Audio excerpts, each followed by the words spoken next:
நீங்க கல்லூரிகளை நாங்க பல இடங்கள்ல கல்லூரி கட்ட போறோம்ன்றாங்க. இருக்கிற கல்லூரியை நீங்க சீரமைச்சிங்களா? பல மாவட்டங்களில் ஆக்கப்பூர்வமான திட்டங்கள் உங்களிடத்தில் இல்ல. ஏன் ஆக்கப்பூர்வமான திட்டங்கள் இல்லை? டாஸ்மாக்களை எப்படி சம்பாதிக்கலாம்? கலைஞர் கனவு இல்ல திட்டத்தின் கீழ் மேலும் 1 லட்சம் வீடுகள். இதுல கடைசியில போன வருடம் என்ன சொன்னாங்களோ அதே என்ன செஞ்சு முடிக்கல. இப்ப திருப்பியும் சொல்லிருக்கிறாங்க. இதுல நான் கேட்கறது, மனசாட்சியோட சொல்லுங்க. மது பழக்கம் இருக்கவங்கள்ட்ட கேளுங்க. டாஸ்மாக்ல போய் மது வாங்குறவங்க 10 ரூபாய் அல்லது 20 ரூபாய் எக்ஸ்ட்ரா கொடுக்கறாங்களா இல்லையான்னு கேளுங்க. நான் சொல்றேங்க, நான் வாங்குறது இல்ல. ஒரு அலங்கார அறிக்கை 2000 கோடி ரூபாய் செலவில் புதிய நகரம் உருவாக்கப்படும். எத்தனை வருஷமா இந்த தமிழ்ல ஒரு சினிமாவில் சொல்ற மாதிரி இந்த அந்து போன ரயில் எத்தனை வருஷமா நம்ம கேட்டுக்கிட்டு இருக்கோம். புதிய நகரம் உருவாக்கப்படும். என்ன அது புதிய நகரம் உருவாக்கப்படும்? எப்படி செய்ய போறீங்க? எப்ப செய்ய போறீங்க? உங்களுக்கு இருப்பதே இன்னும் 12 மாதம் கூட இல்ல. அதுக்குள்ள நீங்க புதிய நகரம், இருக்கிற நகரத்தை ஒழுங்காக உங்களால் மேம்படுத்த முடியவில்லை, சீரமைக்க முடியவில்லை. அப்படி இருக்கும் பொழுது புதிய நகரத்தை நாங்கள் மேம்படுத்துகிறோம் என்று ஒரு வெற்று அறிக்கையை நாடகத்தை அரங்கேற்றிக் கொண்டு நிறைய விஷயம் பார்க்கலாம். இன்னைக்கு இன்னும் பினான்சியல்ஸ் வரல. நாம் பார்த்தோம் என்றால் அவர் சொல்லுகிறார், நிதியமைச்சர் சொல்றார், 154 பக்கம் பாருங்க. 154வது பக்கத்தில் இன்னைக்கு நிதியமைச்சர் சொல்லி இருக்கிறார், 6 விழுக்காடு மத்திய அரசாங்கத்தினுடைய வரக்கூடிய கிராண்டும் வரி பகிர்வும் 6 விழுக்காடு அதிகரித்து இருக்கிறது. ஆனால் இவ்வளவு நாளா என்ன சொல்லிட்டு இருந்தாங்க, மத்திய அரசு எங்களுக்கு பணமே கொடுக்கல, ரொம்ப கஷ்டமா இருக்குது. ஆனால் 6 விழுக்காடு அதிகமாக வந்திருக்கிறது. சென்ற வருடம் ஒதுக்கப்பட்ட நிதி எவ்வளவு, ஒவ்வொரு துறையிலும் எவ்வளவு செலவு செஞ்சாங்க, இந்த கணக்கு இல்ல. ஆனால் நாம் உள்ளே புகுந்து தரவுகளை பார்க்கும் பொழுது சென்ற வருடம் ஒதுக்கப்பட்ட நிதியை விட, அதாவது அறிவிக்கப்பட்ட நிதியை விட கிட்டத்தட்ட 10 விழுக்காட்டிற்கும் குறைவாக அவர்கள் செலவு செய்திருக்கிறார்கள். அதாவது வருவாய் செலவினங்களை குறைத்ததன் காரணமாக நிதி பற்றாக்குறை குறைந்து விட்டது அப்படின்னு காலரத்திக்கு விட்டுக்கிறாங்க. 2 விஷயம்தான். ஒன்னு, உங்கள்கிட்ட காசு இல்ல, அதனால செலவு பண்ணல. 2, மத்திய அரசு 6% அதிகமாக பணம் கொடுத்தது, நிதி கொடுத்ததன் காரணமாக நிதி பற்றாக்குறையை நாங்கள் எட்டிவிட்டோம் என்று சொல்கிறீர்கள். 3வது, இந்த வருடம் இன்னும் அதிகமான நிதி பற்றாக்குறையை சமாளிப்போம் என்று சொல்வதற்கு காரணம், அடுத்த வருடம் 10 விழுக்காடு மத்திய அரசிடமிருந்து பணம் வரும் என்று நிதியமைச்சர் என்று சொல்லியிருக்கிறார், தமிழக நிதியமைச்சர். நான் ஒரு பட்டய கணக்காளர் மாதிரி நான் பேச விரும்பல. நான் சொல்வதில் ஏதாவது தவறு இருந்தால் நிதியமைச்சர் பேசட்டும். முழுக்க முழுக்க மத்திய அரசினுடைய அங்கிருந்து வரக்கூடிய நிதியை வைத்துக் கொண்டுதான் இவ்வளவு தூரம். அதே மாதிரி புதிய புதிய சலுகைகள் என்று எதுவுமே கிடையாது. கட்டமைப்புக்கு என்ன செய்ய போறீங்க? வருவாய் எங்கிருந்து வரப்போகிறது? நீங்க கல்லூரிகளை நாங்க பல இடங்கள்ல கல்லூரி கட்ட போறோம்ன்றாங்க. இருக்கிற கல்லூரியை நீங்க சீரமைச்சிங்களா? பல மாவட்டங்களில் ஸ்கூலில் இடிந்து போன கட்டிடங்கள்ல கல்லூரிகள் நடைபெற்றுக் கொண்டிருக்கின்றன. அதை சீரமைப்பதற்கு துப்பில்லாத ஒரு அரசாங்கம். நாங்கள் பல மாவட்டங்களில் பல இடங்களில் கலைக்கல்லூரி அமைக்கப் போகிறோம் என்று சொல்வது எப்பேற்பட்ட ஒரு மோசடி.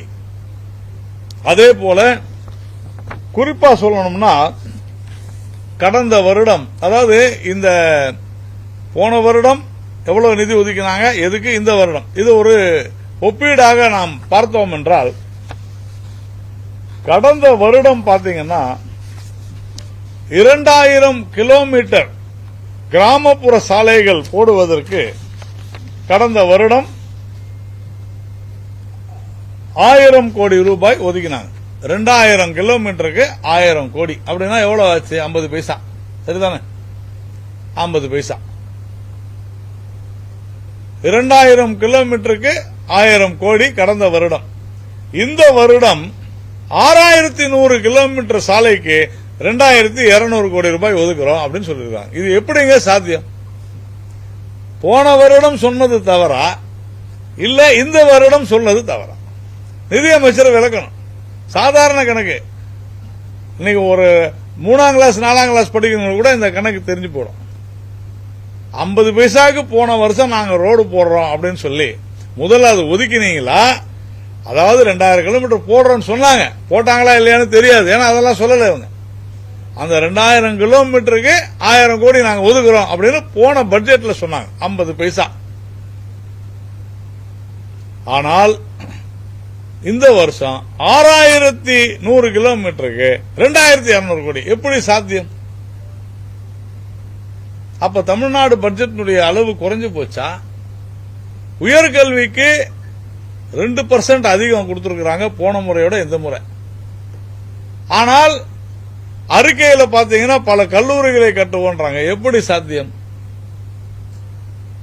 அதாவது அவர்கள் செய்ததற்கும் இப்பொழுது சொல்வதற்கும் சற்றும் எந்த விதமான ஒரு தொடர்புமே இல்லை.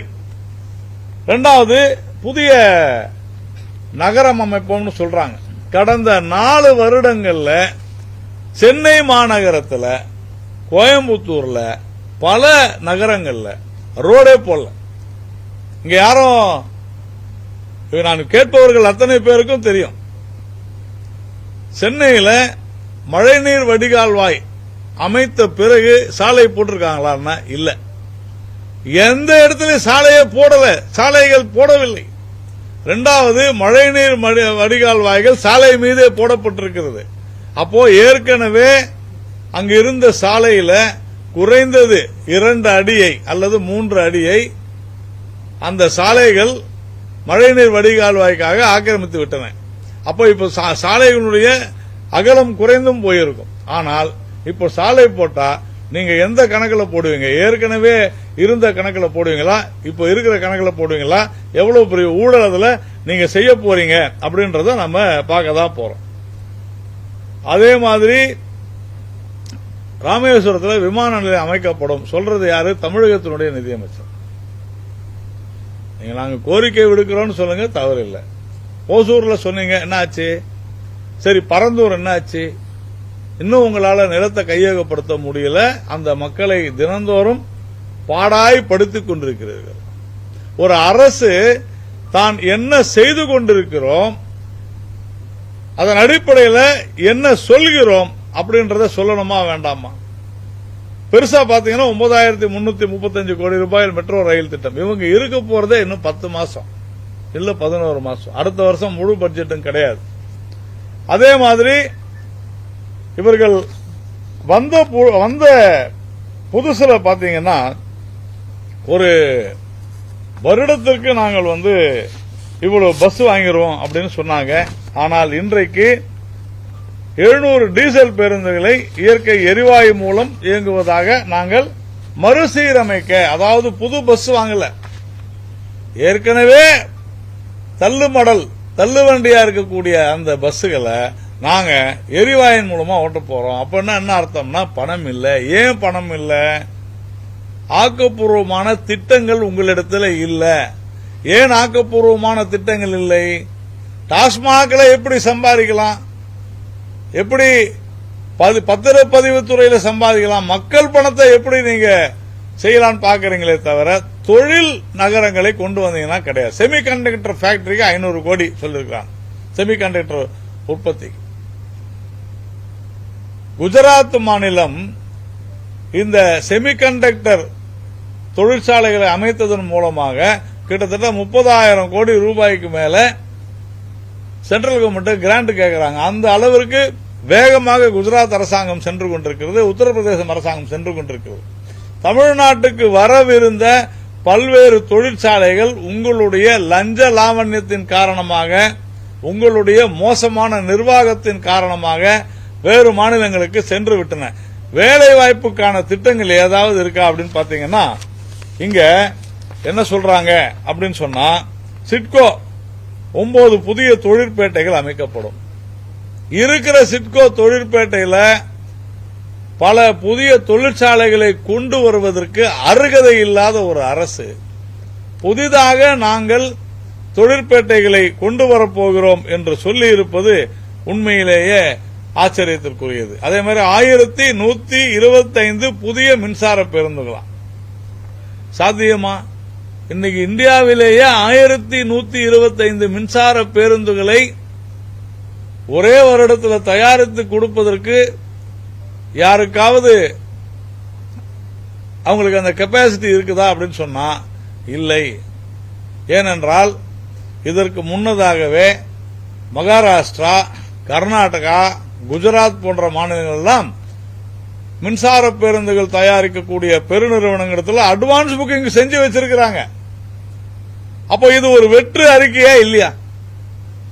1125 புதிய மின்சார பேருந்துகளை உங்களால் வாங்க முடியாது என்று தெரிந்து நீங்கள் சொன்னால் ஏமாற்று வேலை. அப்படியா? அப்படி எங்களுக்கு தெரியாதே அப்படின்னு சொன்னா உங்களுடைய நிர்வாகம் மிக மோசமாக இருக்கிறதுன்னு அர்த்தம். இது ரெண்டுமே நடக்க போகுது. அந்த அளவிற்கு இது மோசமான. அதே போல கிராம சாலைகள் சொல்லிட்டேன். வருவாய் பற்றாக்குறை 41,000 கோடியாக குறையும் என்று சொன்னதை நான் தெளிவாக சொன்னேன். 5 வருடத்திலங்க 3 லட்சம் கோடிக்கும் மேலாக கடன். இது பத்தின முழு விவரம் சாயந்தரம் தான் வரும். ஆனா 3 லட்சம் கோடிக்கும் மேலாக கடன் வாங்கி இருக்கிறது தமிழக அரசு. என்ன செஞ்சாங்க அப்படின்னா, நாங்கள் மக்களுக்காக செஞ்சோம். மக்களுக்காக செஞ்சா என்ன ஆகும்? மக்களின் தலையில தான் அந்த கடன் போய் விடுகிறது. வேலை வாய்ப்புக்கான எந்த விதமான ஆக்கப்பூர்வமான ஒரு திட்டப்பணிகளும் நடைபெறவில்லை. அதே மாதிரி ஸ்மார்ட் மீட்டரிங், நம்முடைய மின்சார கட்டணம் அது குறைவதற்கான மிகப்பெரிய நடவடிக்கை. மத்திய அரசு இந்த ஸ்மார்ட் மீட்டரை இலவசமாக கொடுக்கக்கூடிய திட்டம் இது. அதுல டெண்டர் விட்டு, ஐயோ அதானி நிறுவனத்தை நாங்க அதானி நிறுவனத்தை சொல்லிட்டதுனால, அதானி நிறுவனம் குறைவான ஏலத்தை அவங்க எடுத்ததுனால, குறைவான மகாராஷ்டிராவை விட மிக குறைவு அந்த டெண்டரையே கேன்சல் பண்ணாங்க. அந்த செந்தில் பாலாஜி அவர்கள் மின்சாரத்துறை அமைச்சராக வருவது வரை சுமாராக இருந்தது. வந்த பிறகு வீணா போயிடுச்சு. இப்ப நான் பாத்தீங்கன்னா 60,000 கோடி 11,500 கோடி மெகாவாட், 11,500 கோடி மெகாவாட்ல 60,000 கோடி முதலீட்டுல தமிழ்நாட்டில் நீரேற்று புனல் மின் நிலையங்கள், ஹைட்ரோ எலக்ட்ரிசிட்டி அமைப்பதாக சென்ற வருடம் அவர்களுடைய பட்ஜெட்ல நிதிநிலை அறிக்கையில இருக்குது. ஆனால் நீங்க இதுவரைக்கும் என்ன பண்ணிருக்கீங்கன்னா எதுவுமே செய்யல. உடன்குடி அனல் மின் நிலையம் இன்று வரை நகரவில்லை. உடன்குடி, நான் ஒரு மத்திய ஒரு பொதுத்துறை நிறுவனத்தினுடைய இயக்குநராக இருக்கிறேன். எவ்வளவு தாமதமாக நடந்து கொண்டிருக்கிறதுன்னு சொன்னா அது டான்ஜெட்கோனுடைய தமிழ்நாடு அரசினுடைய மிக மோசமான நிர்வாகத்தின் காரணமாக நடந்து கொண்டிருக்கிறது. கடந்த 6 மாதங்களாக ஒரு சிறு பணி கூட அங்க நடைபெறவில்லை. இப்பொழுது புதிதாக ஒரு சேர்மனை போட்டிருக்கிறாங்க டான்ஜெட்கோ. ஏனென்றால் பழைய இயக்குனர் சரியாக இயங்கவில்லை. கடந்த மார்ச் மாதம் 2024 முதலமைச்சர் அவர்கள் வடசென்னை அலகு 3 நான் இந்த அனல் மின் நிலையத்தை தமிழகத்திற்கு அர்ப்பணிக்கிறேன்னு சொன்னார். இன்னை வரைக்கும் ஒரு யூனிட் மின்சாரம் கூட வரல. அதுல அப்படின்னா எவ்வளவு பெரிய தவறு இழைத்திருக்கிறார்கள் என்பதை புரிந்து கொள்ள வேண்டும். குந்தா நீரேற்று மின் நிலையம் 2021 முடியணும். சரி, கோவிட் வந்துருச்சு. 1 வருடம் போட்டு, 2 வருடம் போட்டு, 3 வருடம் போட்டு, இப்ப 5 வருடங்கள் ஆகிவிட்டன. இன்று வரையிலும் அங்கு பணிகள் சரியான முறையில் நடைபெறவில்லை. இது முழுக்க முழுக்க நிர்வாக கோளாறு. சரி, அது பரவாயில்ல. சென்ற வருடம் பார்த்தீங்கன்னா இந்த கணினி அறிவியல் பாடத்திற்கு ஆசிரியர்களை நியமனம் செய்வதற்காக 34 கோடியே 60 லட்சம் ரூபாய் வாங்கியிருக்குது மத்திய அரசாங்கத்துக்கிட்ட இருந்து தமிழக அரசு. 434 கோடியே 60 லட்சம் கணினி அறிவியல் பாடத்திற்கு ஆசிரியர்களை நியமனம் செய்வதற்கு. ஆனால் ஆசிரியர்களும் நியமனம் செய்யல.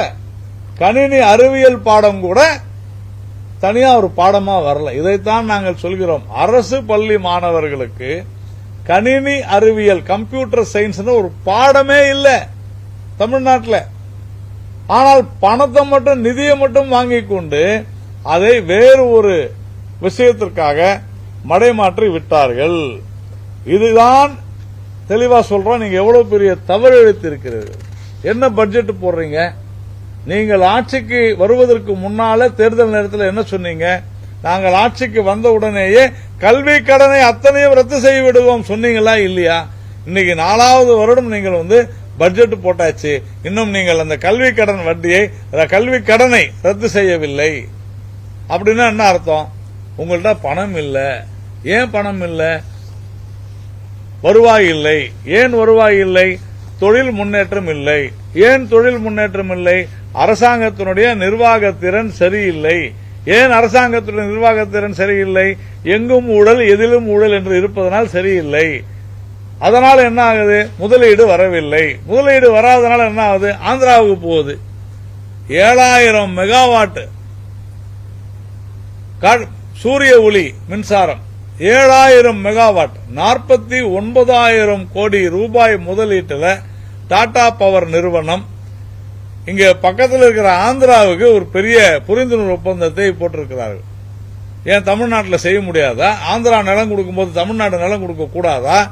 ஏன் உங்களால் அதை இங்க அந்த முதலீட்டை இங்க ஏன் உங்களால் இருக்க முடியவில்லைன்னு சொன்னா காரணம் என்னன்னா, ஒரு மெகாவாட் மின்சாரத்திற்கு ஒரு மெகாவாட் நான் தயாரிக்க வேண்டும் என்று சொன்னால் ஒரு மெகாவாட்டுக்கு நான் 25 லட்சம் ரூபாய் லஞ்சம் கொடுத்தாதான் இங்கு நான் அமைக்க முடியும். அதாவது 7000 மெகாவாட்டுக்கு 1750 கோடி கொடுத்தால் மட்டும்தான் இந்த தொழிற்சாலை அமைப்பதற்கு என்னை அனுமதிப்பார்கள். அப்படிங்கிற ஒரு மோசமான மிக கேவலமான ஒரு சூழ்நிலை தமிழகத்தில் நிலவிக் கொண்டிருக்கிறது. வெட்கமே இல்லாமல் இன்னைக்கு பட்ஜெட் போட்டிருக்கிறாங்க. டீசல் விலையை குறைப்போம்னு சொன்னாங்க. குறைச்சாங்களா? குறைக்கல. சரி, அப்ப என்ன சொன்னாரு பிடிஆர் பழனிவேல் தியாகராஜன்? நாங்க எப்போ குறைப்போம் சொன்னோமா அப்படின்னு கேட்டாரா இல்லையா? கேட்டாரு முதல்வர். என்னங்க டீசல் விலையை எப்போ குறைப்போம் சொன்னோமா? குறைப்போம். உங்க ஆட்சி போகுது. இப்போ இனிமேல் உங்களுக்கு பட்ஜெட் கிடையாது.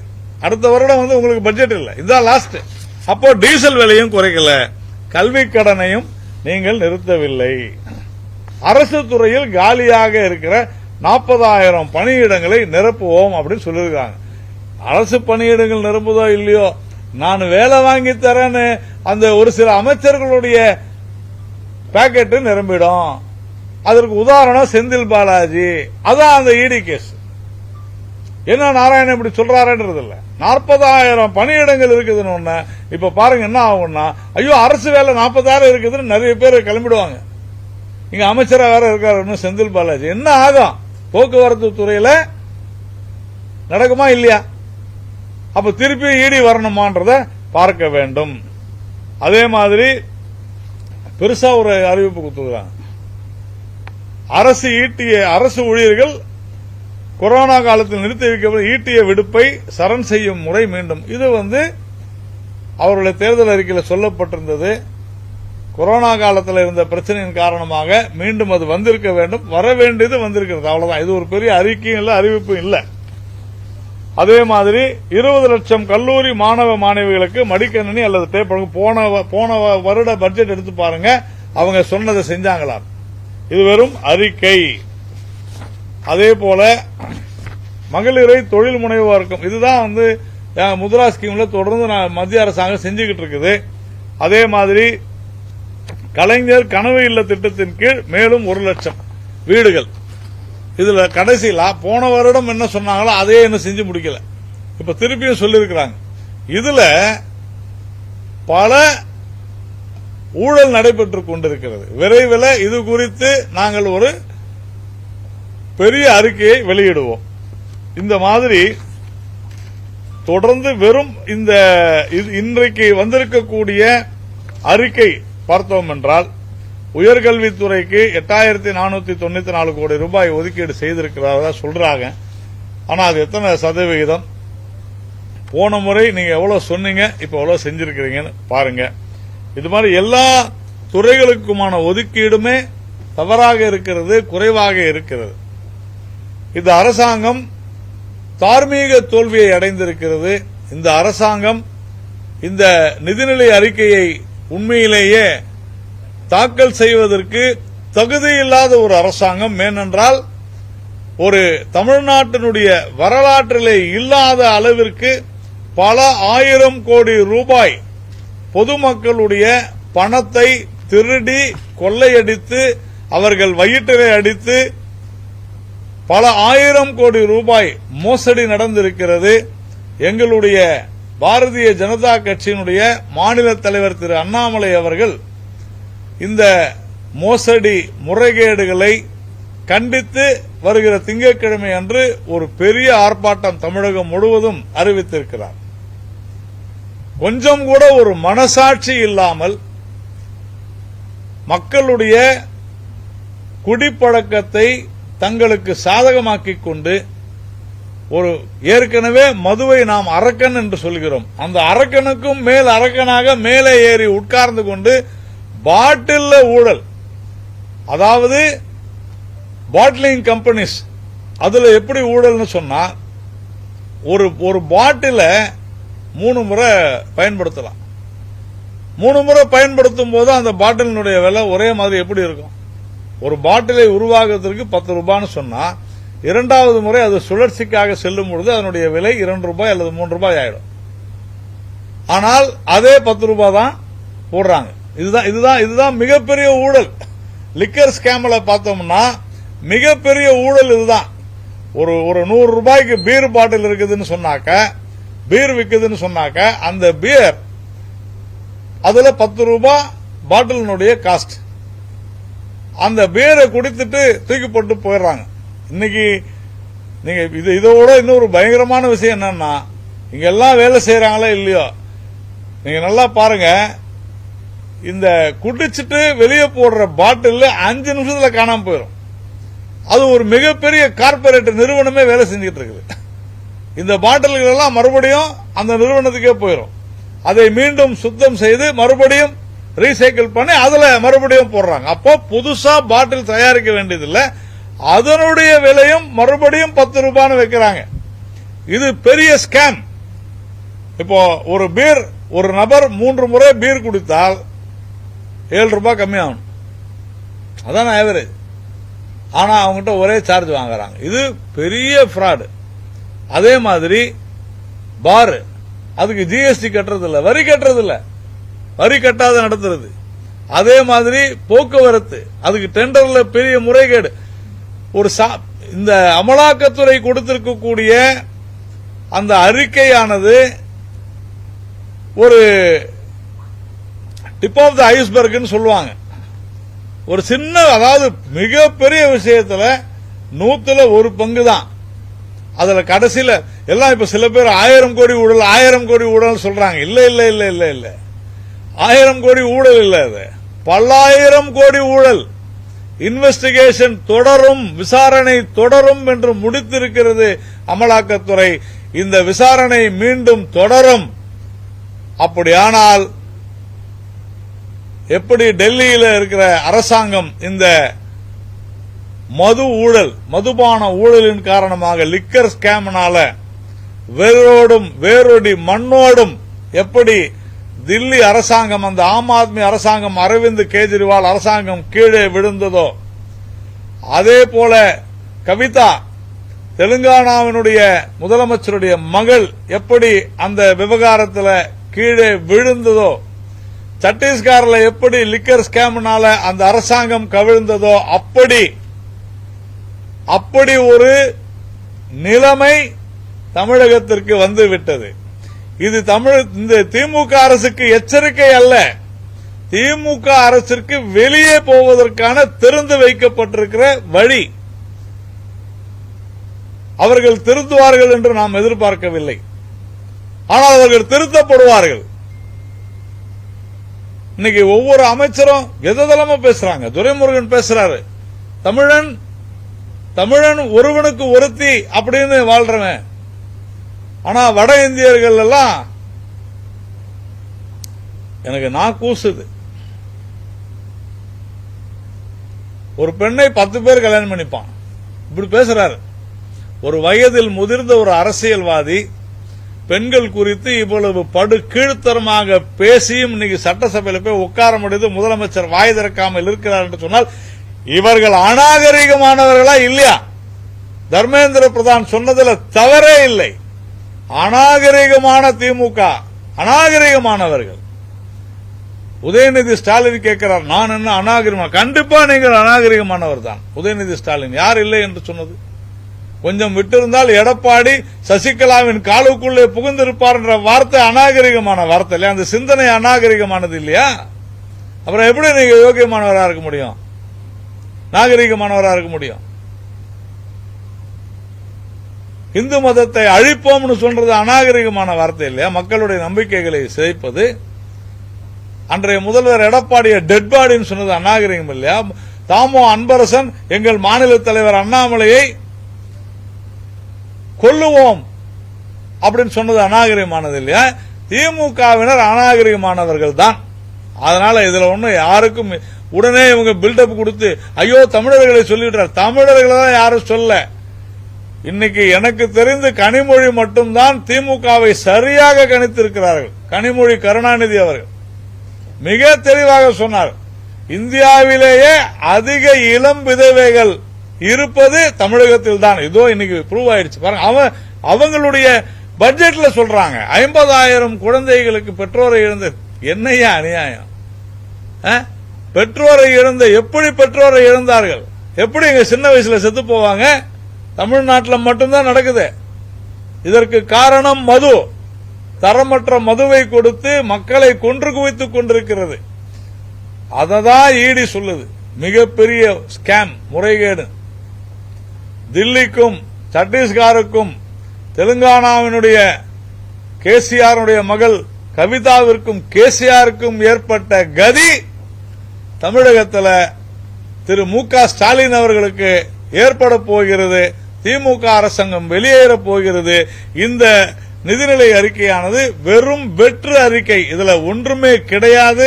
இதுல வந்திருக்கக்கூடிய அறிக்கைகளையும் தயவு செய்து ஊடக நண்பர்கள் நீங்க இதுல டொமைன்ல இருக்கு, பப்ளிக் டொமைன்ல இருக்குது. 24-25 பட்ஜெட் நான் எல்லாம் எடுத்து பார்த்துட்டு தான் நான் உங்கள்கிட்ட பேசினேன். ஒரு 4-5 உதாரணம் சொன்னேன். 24-25 எவ்வளவு நிதி ஒதுக்கப்பட்டதாக சொல்லப்பட்டது, அவ்வளவு நிதி ஒதுக்கப்பட்டதா இல்ல, செலவிடப்பட்டதா இல்ல. அப்புறம் இப்ப மட்டும் எப்படி செய்வாங்க? எதுவுமே இல்ல. சாலை சாலைகள், நெடுஞ்சாலைகள் எதனா சொல்லிருக்கிறாங்களா? போர்ட் பத்தி எதனா வந்திருக்குதா?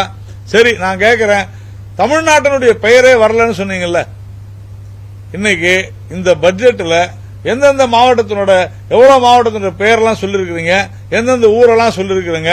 இப்ப நான் இருப்பது மயிலாப்பூருங்க. மயிலாப்பூர்னு ஒரே ஒரு பேர் கூட வரல. அப்ப மயிலாப்பூரை தமிழ்நாடு அரசு புறக்கணிச்சிருச்சு அப்படின்னு சொல்லலாமா?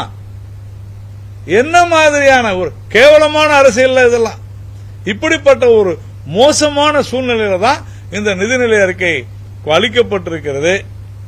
தொடர்ந்து திமுக நடத்தக்கூடிய இந்த மொழி போர் அப்படின்னு சொல்றாங்க. இந்த மொழி போரோ அல்லது இந்த இல்லாத கற்பனை செய்து கொண்டு டீலிமிட்டேஷனுக்கும் அரசியல்வாதிகளுக்கு சம்மந்தமே கிடையாது. டீலிமிட்டேஷன் என்ன? அந்த கமிட்டி, அந்த குழுவை அமைப்பது யார் அப்படின்னா மரியாதைக்குரிய இந்திய குடியரசுத் தலைவர். யார் வரணும் அந்த குழுவில்? முன்னாள் ஓய்வு பெற்ற உச்சநீதிமன்ற நீதிபதி வருவாங்க, தேர்தல் ஆணையர் வருவாங்க, எல்லா மாநிலத்தினுடைய தேர்தல் ஆணையர்கள் வருவாங்க. இதுல எங்க இருந்து பிஜேபி இப்படி செய்யுதுன்னு சொல்றாங்க? மக்கள் தொகை அடிப்படையில் செய்யணும்னு சொன்னது ராகுல் காந்தி, அப்படி செய்யக்கூடாதுன்னு சொன்னது நரேந்திர மோடி, அப்படி செய்ய மாட்டோம்னு சொன்னது அமித்ஷா போன வாரம் ராஜ்நாத் சிங். ஆனா இங்க உட்கார்ந்துகிட்டு ரூ அப்படின்னு மாத்துறேன் அப்படின்னு சொல்லி இப்படியெல்லாம் ஒரு மிகப்பெரிய ஒரு சர்க்கஸை நடத்தி கொண்டிருக்கிறார்கள். இதற்கு காரணம் தாங்கள் மாட்டிக்கொண்டு விட்டோம் என்று அவர்களுக்கு முன்கூட்டியே தெரிந்திருக்கிறது. இந்த மதுபான ஊழல்ல, லிக்கர் ஸ்கேம்ல நாங்கள் மாட்டிக்கொண்டு விட்டோம் என்று தெரிந்து கொண்டுதான் மொழி ரீதியாக, மத ரீதியாக, மாநில உரிமைகள் என்கின்ற பெயரில் திரு மு.க. ஸ்டாலின் அவர்கள் தொடர்ந்து செயல்பட்டுக் கொண்டிருக்கிறார். இருப்பது ஒரு வருடம் கூட இல்லை. அதற்குள்ளாக இந்த லிக்கர் ஸ்கேம்ல என்னெல்லாம் தலை உருள போகுதுன்னு நமக்கு தெரியாது. அதனால கடைசியாக இந்த அரசாங்கம் கொடுத்திருக்கக்கூடிய பட்ஜெட் பயனற்றது, பலனற்றது. இது ஒரு வெற்று அறிக்கை என்று சொல்லி முடிச்சுக்கிறேன். நீங்க யாராவது கேட்கணும்னா கேட்க.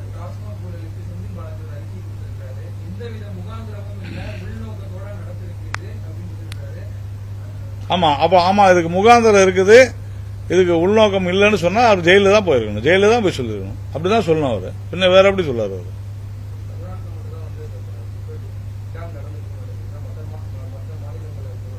நான் தமிழ்நாட்டில் இருக்கிறேன். தமிழ்நாட்டில் இதை இப்பொழுது அமலாக்கத்துறை தமிழ்நாடு அரசு பதிந்த முதல் தகவல் அறிக்கையின்படி, நல்லா புரிஞ்சுங்க, அமலாக்கத்துறை எப்படி போகுது தெரியுமா? அமலாக்கத்துறை சும்மா போவாது. தமிழ்நாடு அரசு பதிந்த பல முதல் தகவல் அறிக்கையின்படி, இங்கு ஊழல் நடந்திருக்குது, தமிழக அரசு பல இடங்களில் பதிந்த முதல் தகவல் அறிக்கையின்படிதான் இந்த ஸ்கேமை அமலாக்கத்துறை விசாரிக்குது. அது புரிஞ்சுங்க. யாரு அமலாக்கத்துறையை இயக்குவது யாருன்னு கேட்டீங்கன்னா, குற்றம் செய்பவர்கள். யாரும் குற்றம் செய்யலன்னா அமலாக்கத்துறைக்கு வேலையே இல்லை. ஃப்ராடு, கிரிமினல்ஸ், மோசடி பேர் வழிகள், மக்கள் பணத்தை கொள்ளையடிப்பவர்கள், வேலை வாங்கி தரேன்ட்டு காசை வாங்கி உள்ள போட்டுக்கிறது. ஒரு மெகாவாட் மின்சாரத்துக்கு எனக்கு 25 லட்சம் கொடுத்தாதான் உனக்கு நான் தொழிற்சாலை ஆரம்பிப்பேன்னு சொல்றவங்க, இவங்க தான் அமலாக்கத்துறை இயக்குகிறார்கள். அவர்கள் குற்றம் செய்வதனால அமலாக்கத்துறை அங்கே செல்கிறது. எதுங்க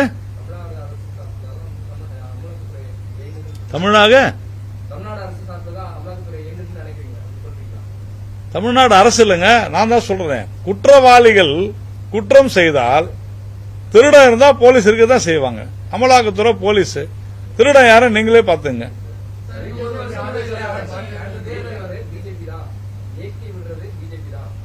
நல்லவங்க இயக்கலாம், தவறு இல்லையா? அப்படியே நீங்க சொன்னா சொல்லிட்டு போங்க, நல்லவங்க இயக்குங்க, என்ன இருக்கு? போலீஸ் எப்படி இயங்கும்? போலீஸ் எப்படி இயங்கும்? நான் இப்ப அமலாக்கத்துறை போலீஸ் என்ன, போலீஸுக்கு எப்படி தெரியணும்?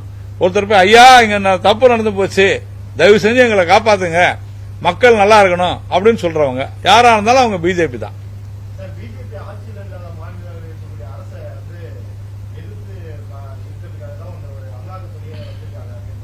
நான் என்ன கேட்கிறேன், உங்களுக்கு மது பழக்கம் இருக்குதா இல்லைன்னு எனக்கு தெரியாது, சத்தியமா எனக்கு தெரியாது. இருந்தாலும் நான் தவறெல்லாம் சொல்ல மாட்டேன்.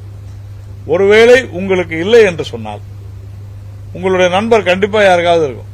ஏன்னா நம்ம நாட்டில், தமிழ்நாட்டில் குறைந்தது 2 பேருக்கு ஒரு ஆள் குடிக்கிறாங்க. நான் சொல்றது அதுவே ரொம்ப குறைவு. இல்லைங்க, நான் அதனால தான் சொல்றேன், நான் உங்களுக்கு ஃப்ரெண்டா தான் கேட்கறேன். ஏங்க செய்தியாளர்கள்லாம் குடிக்கூடாதா? எனக்கு புரியல. தாராளமா குடிக்கலாம். ஏன்? நான் தான் சொல்றேன், தவறு இல்லைன்னு தானே சொல்றேன். அதுல என்ன இருக்கு?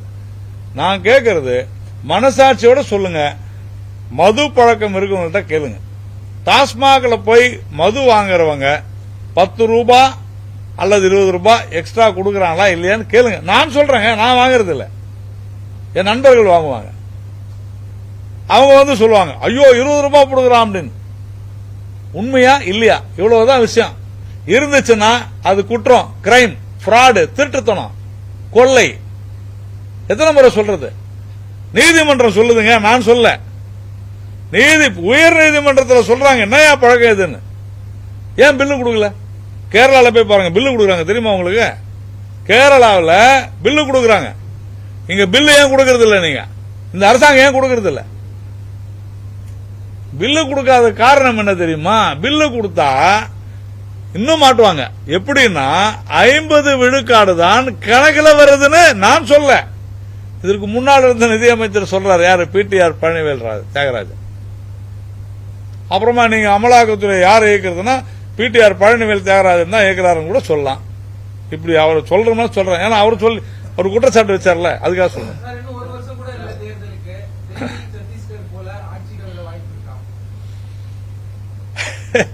டெல்லி சத்தீஸ்கர்ல ஆட்சி கவிழல, ஆட்சி அகற்றப்பட்டது. அந்த மாதிரி இங்கேயும் ஆட்சி அகற்றப்படும். கவிழ்வது என்பது வேறு, அகற்றப்பட்டது. அங்க இருந்த ஆட்சிகள் இந்த சாமானிய மக்கள்கிட்ட உழைச்சிட்டு போய் நைட்டு ஒரு குவார்டர் அடிச்சுட்டு போய் படுத்துங்கிறவன் வயிற்றுல கொட்டிக்கிட்டு நீ 10 ரூபாய் 20 ரூபாய் வாங்கி வாங்கி சாப்பிட்டாங்கல்ல, அதான் அவங்களுக்கு மோசமான தரமற்ற மதுவை கொடுத்தாங்க இல்லையா, அதான். கனிமொழி அவர்கள் சொன்னாங்க பாருங்க, எத்தனை இளம் விதவைகள் உருவாக காரணமாக இருந்தார்கள் இல்லையா, அதான். அதனால இந்த ஆட்சி போ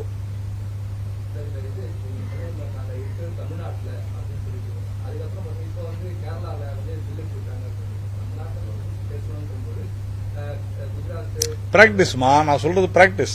நீங்க நல்லா புரிஞ்சுங்க, பிராக்டிஸ். நீங்க சொன்னது மற்ற இடத்துல திருடலையா, நான் நல்ல விஷயத்தை பத்தி சொல்றேன், நீங்க கெட்ட விஷயத்தை கேட்கறீங்க. நான் என்ன பண்றது? நல்லது எடுத்துங்கன்னு சொல்றேன். கெடுதல நாம பார்க்கணும், நம்ம நல்லா இருக்கணும். அங்க தப்பு நடக்குது, நானும் தப்பு செய்வேன்னு சொல்றது நியாயமா? அங்க நல்லது நடக்குது, இங்கேயும் நல்லது நடக்குதுன்னு சொன்னா அது நியாயம். எனக்கு அவசியம். நான் என்ன அங்க அங்க அந்த சூழ்நிலை வரும்பொழுது நாங்க பேசுவோம். இன்னைக்கு இங்க நடக்கிற தப்ப நாம சுட்டி காமிச்சிட்டு இருக்கோம். அதை சமன் செய்கிற அளவிற்கோ ஒப்பீடு செய்தோ நீங்கள் பேசுவது என்பது கேட்டால் தவறுன்னு நான் சொல்றேன். நல்லது சொல்லுங்க, நான் எடுத்துக்கிறேன், தவறே இல்லை. நான் ஏன் கேரளாவை நான் சொல்லி அப்படி கேரளாவை பத்தி நிறைய தவறு என்னால் சொல்ல முடியும். இங்க அவசியம் இல்லை எனக்கு. இது தமிழ்நாட்டில் இருக்கிறதோட மிக நிறைய தவறுகள் கேரளா நடக்குது, அதை என்னால் சொல்ல முடியும். ஆனா அது எனக்கு அவசியம் இல்லை. ஏன்னா இன்னைக்கு நம்ம தமிழ்நாட்டை பற்றி பேசிக் கொண்டிருக்கிறோம். நம்முடைய மாநிலம் தமிழகம், இங்கு அராஜகம் நடக்கிறது, பொய் வேடம் கபட நாடகம் டிராமா பண்ணிட்டு இருக்கிறாங்க. அரசு பள்ளி மாணவர்களை வஞ்சித்துக் கொண்டிருக்கிறார்கள். அதை இருமொழி கொள்கை தான். இருமொழி கொள்கை எப்படிங்க வரும்? சன்ஷைன் ஸ்கூல்ல இருமொழி கொள்கை இருக்குதா? சன்ஷைன் ஸ்கூல்ல இருக்குதான்னு கேட்கிறேன் நான். அப்போ நான் என்ன சொல்றேன், நாங்கள் இருமொழி இந்த தமிழ்நாட்டிற்கு இருமொழி கொள்கை தான் அப்படின்னு சொன்னா இங்க இருக்கிற எல்லாருமே இருமொழி கொள்கை தானே படிக்கணும். அதானே நியாயம். உங்களுக்கு தைரியம் இருக்குதா செயல்படுத்துறதுக்கு? உத்தரவு போடுங்க, இனிமேல் தமிழ்நாட்டில் இங்கிலீஷ் தமிழை தவிர வேற ஒண்ணுமே கூடாது அப்படின்னு சொல்லுங்க. சட்டம் போட சொல்லுங்க. நீதிமன்றம் பாத்துக்கோ என்னன்ட்டு. புரியுதா? நீதிமன்றம் பாத்துக்கோ. சரி, அதற்கு அப்படி நீ போடுறதா இருந்தா அதுக்கு முன்னாடி என்ன செய்யணும்? திமுகவினர் நடத்தும் பள்ளிகளில், துரைமுருகன் நடத்தும் பள்ளியில, ஏவா வேலு நடத்தும் பள்ளியில, அவங்க எம்எல்ஏக்கெல்லாம் நடத்துற பள்ளியில, ஏன் சன்ஷைன் பள்ளியில இனிமேல் நாங்கள் ஒரு எடுத்துக்காட்டாக இருக்கிறோம். இனிமேல் சன்ஷைன் பள்ளி மாநில பாடத்திட்டத்தில் தான் நடக்கும், சிபிஎஸ்இல நடக்காது, மற்ற பாடத்திட்டத்தில் நடக்காது. இங்க 2 மொழிக்கு மேல கத்துக் கொடுக்க மாட்டோம் சொல்லுங்க. அந்த ஸ்கூல்ல யாரும் இருக்க மாட்டாங்க, அரசாங்க ஸ்கூல்ல சேர்ந்துருவாங்க.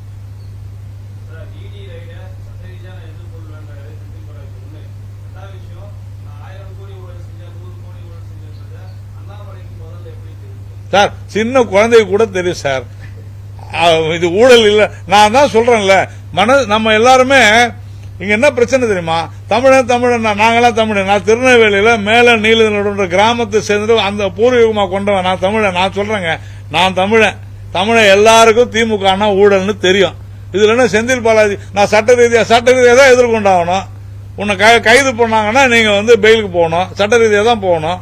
அப்புறமா சட்ட விரோதமா எப்படி செய்ய முடியும் சார்? சட்ட ரீதியாக தான் எதிர்கொள்ளணும்.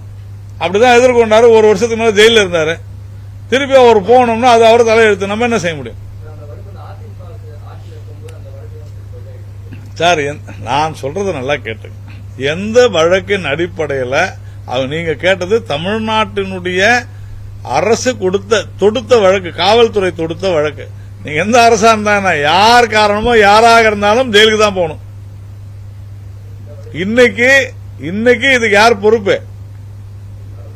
அமைச்சர் யாரு? இல்ல நடந்த நீங்க அந்த டீட்டெயில் எடுத்துட்டு வாங்க, பேசலாம், தவறு இல்ல. அமைச்சர் இன்னைக்கு யாரு? செந்தில் பாலாஜி தானே. நான் என்ன கேட்கிறேன், நடக்குதா இல்லையா? நான் கேட்பது ரொம்ப சிம்பிள், நடக்குதா இல்லையா? இங்க நான் சொல்ற அந்த விஷயம் நடக்குதா இல்லையா?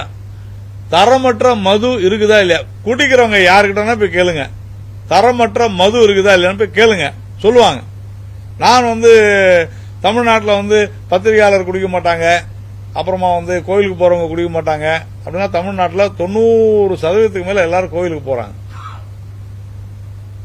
நான் பொதுவாக தான் பேசுறேன். அப்போ அப்படி இல்ல விஷயம். நான் சொல்வதை தயவு செஞ்சு புரிஞ்சுக்கணும். தரமற்ற மது இருக்குதா? எல்லா பிராண்டும் கிடைக்குதா? நீங்க போங்க, டெல்லியில எல்லா பிராண்டும் கிடைக்காது. நல்லா புரிஞ்சுங்க, டெல்லியில எல்லா பிராண்டும் கிடைக்காது. எங்க? ஒயின் ஷாப்ல. அங்கேயும் நம்ம தமிழர்களை கொண்டு போய் உட்கார வச்சிருக்காங்க. சூப்பரா திறம்பட மேம்படுத்துறான் தெரியுமா? விளையாட்டுக்கு சொல்ல, சீரியஸா சொல்றேன். நான் ஒரு 10 இது அனுப்புறேன் உங்களுக்கு. நான் ஏற்கனவே சொன்னேன். அங்க இதை எப்படி மேனேஜ் பண்றதுன்னு தமிழனுக்கு தான் தெரியும். அந்த அளவுக்கு தமிழனுடைய பெருமை பயங்கரமா இருக்குது இவங்க பண்ண வேலை. டெல்லியில எல்லா பிராண்டும் கிடைக்காது. ஆனா பக்கத்தில் இருக்கிற ஹரியானா இருக்கு பாருங்க, அந்த ஹரியானா, அதாவது டெல்லிக்கு ஒட்டின மாதிரி இருக்கிற மாநிலத்தில் எல்லா பிராண்டும் கிடைக்கும், தரமான மது கிடைக்கும். டெல்லியில் இருக்கிறவங்க அங்க போய் வாங்குறாங்க. ஞாபகத்தில் வச்சுங்க. காரணம் என்னன்னா அந்த அரசாங்கம் செய்த மோசடி.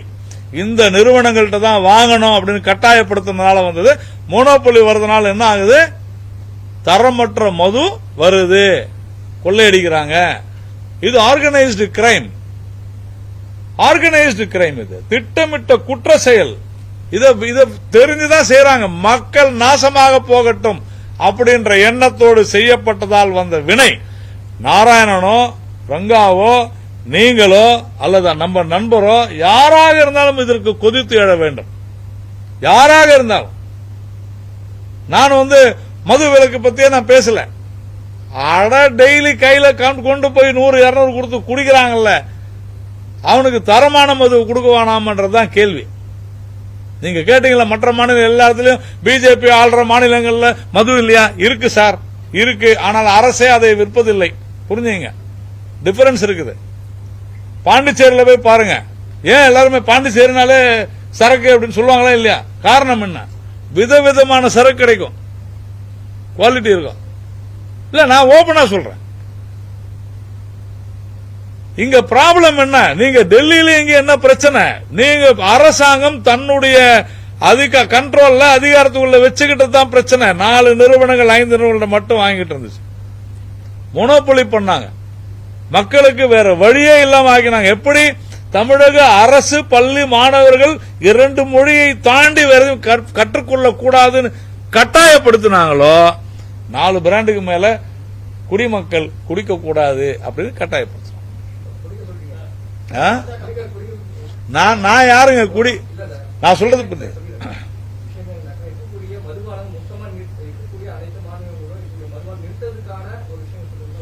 நான் சொல்றது இல்லங்க, நான் சொல்றது புரிஞ்சுங்க. இது பெரிய விஷயம். இது பெரிய லார்ஜ் ஸ்கேலான விஷயம். இது பேன் இண்டியால நான் முடிவு பண்ண முடியாது. நல்லா புரிஞ்சுங்க. பேன் இண்டியால நான் முடிவு பண்ண முடியாது. இதுக்கு பல காரணம். ஒருத்தனை உடனே ஓடி வருவாங்க, ஐயோ மதுவை நிறுத்திவிட்டால் என்ன ஆகும் தெரியுமா? கள்ள சாராயம் பெருகிவிடும், அதனாலதான் நாங்க மது கொடுக்குறோம் ஸ்டேட்மெண்ட் எல்லாம் கொடுப்பாங்க. நான் அதுக்கு வரலன்ற. நான் அதனாலதான் மது விலக்கு பத்தியே பேசலங்க. நான் சொல்வது நீங்கள் செய்வது நியாயமா? உடனே பிஜேபி ஆளும் மாநிலங்கள்ல மது இல்லையா? இருக்குது, இருக்குது. யார் இல்லைன்னு சொன்னது? இருக்குது. ஆனா அங்கெல்லாம் கனிமொழி சொன்னது போல இந்தியாவிலேயே அதிக இளம் விதவைகள் தமிழகத்தில் தான் இருக்கிறார்கள் மது குடிப்பதனால சொன்னாங்களா கனிமொழி? தமிழ்நாட்டை தானே சொன்னாங்க. அததான் கேட்கிறேன். இங்க மட்டும் ஏன் இந்த மாதிரியான சாவுகள் நடக்குது? டெய்லி பாக்குறீங்களா இல்லையா? டெய்லி உங்க பேப்பர்லயும் டிவிலையும் போடுறீங்களே, உங்க நியூஸ் 7ல கூட பார்த்துட்டு தான் இருக்கிறேன். குடிமகன் நடு தெருவில் இருந்து கலடா பண்றாருன்ட்டு பார்த்தோம். இன்னைக்கு காலைல கூட பார்த்தேன், தினத்தந்தியில தினமலர்ல பார்த்தேன். பெருசா ஒரு அரை மணி நேரம் அலப்பறைன்னு போட்டிருந்தாங்க. சார் இது என்ன சார்? இதைத்தான் சொல்கிறோம், தவறு. இதற்கெல்லாம் காரணம் இங்கு வரக்கூடிய மதுதான்.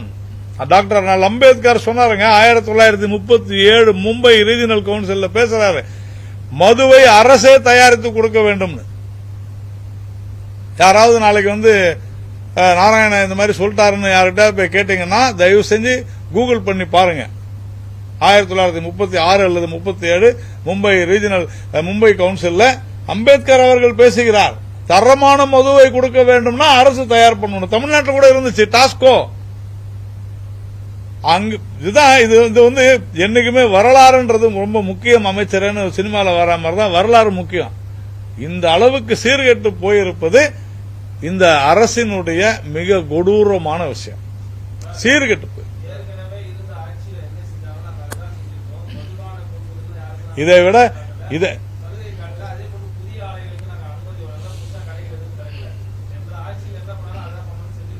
நான் என்ன கேட்கிறேன், இதை விட ஒரு கேவலமான மோசமான தரம் கெட்ட ஒரு அறிக்கை தேவையான்னு கேட்கிறேன். பேச்சு தேவையா?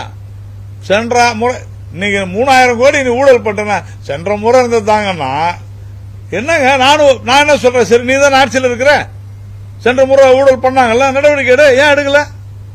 அவ்வளவுதான் விஷயம். அவர் பேசலாமா அப்படி? அப்போ செந்தில் பாலாஜி என்ன நினைக்கிறாருன்னா, நம்ம யாரும் கேள்வி கேட்க முடியாது, நாம ஒரு வருஷம் ஜெயிலுக்கு போயிட்டு வந்தா கூட நாம வந்து மறுநாள் அமைச்சர் ஆகிடுவாங்கன்ற அந்த அதுக்கு பேர் என்னன்றது நான் சொல்ல விரும்பல.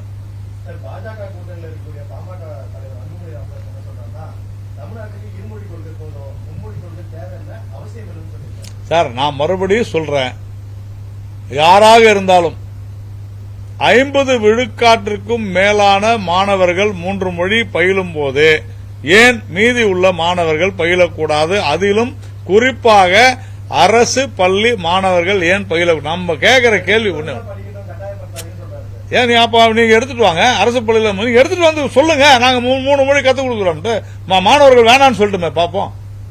என்ன சார் இது அநியாயமா இருக்குது? நீங்க யாரு கட்டாயப்படுத்துறது சார்? நான் சொல்றேங்க, இந்த இப்போ யாரா இருந்தா என்ன சார், யாரா இருந்தாலும் அதான் பதில்.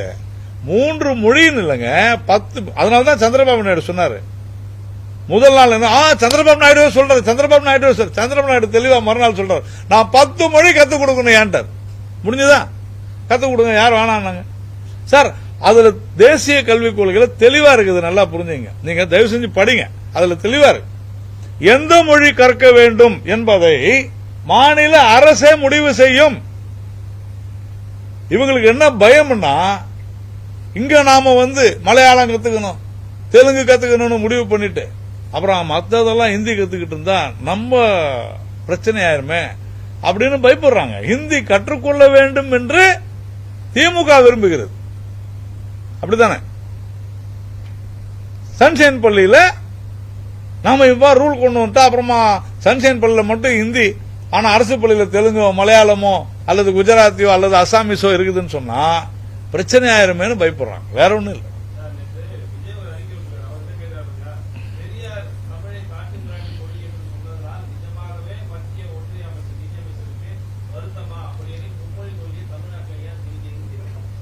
அதாங்க 2 விஷயம்.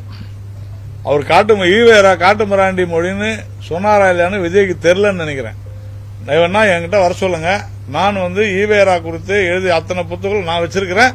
இது எல்லாமே திராவிடர் கழக பதிப்பு, நாராயணன் எழுதுனது இல்ல. நான் வச்சிருக்கிற புக்கு என்னுடைய அலுவலகத்தில் வச்சிருக்கிற, தயவு செஞ்சு வர சொல்லுங்க. 1. 2வது, மும்மொழி கொள்கையை யாரு திணிச்சது? யாருமே திணிக்கல. அதுதான் இப்ப விஜய் நடத்துற ஸ்கூல்ல மட்டும் ஹிந்தி கத்துக் கொடுக்குறாங்க. அதான் அன்னைக்கே எங்க மாநில தலைவர் கேட்டார், தமிழ்நாட்டிற்கு எங்கள் மாநில தலைவர் அற்புதமா வழிகாட்டினார். இன்னைக்கு வந்து நான் சொல்றேங்க, என்னுடைய தலைவராக இருந்தாலும் கூட எனக்கு மிகப்பெரிய பெருமையே என்னவென்றால், இத்தனை வருடங்களாக இவர்கள் சொல்லிக் கொண்டிருந்த அத்தனை பொய்களையும் தகர்த்தெறிந்துவிட்டு திருமாவளவன் அவர்கள் உட்பட, விஜய் அவர்கள் உட்பட அத்தனை கட்சி தலைவர்களும் எப்படியெல்லாம் மும்மொழி கொள்கையை வரிந்து கட்டிக்கொண்டு ஆதரித்துக் கொண்டிருக்கிறார்கள். ஆனால் மேடையில் வந்து வேற பேசுறாங்கன்றத தோலுரித்து காட்டியது திரு அண்ணாமலை அவர்கள். இதற்காக அவருக்கு நம்ம வந்து ஒரு பெரிய பாராட்டே நம்ம வந்து தெரிவிச்சுக்கணும்.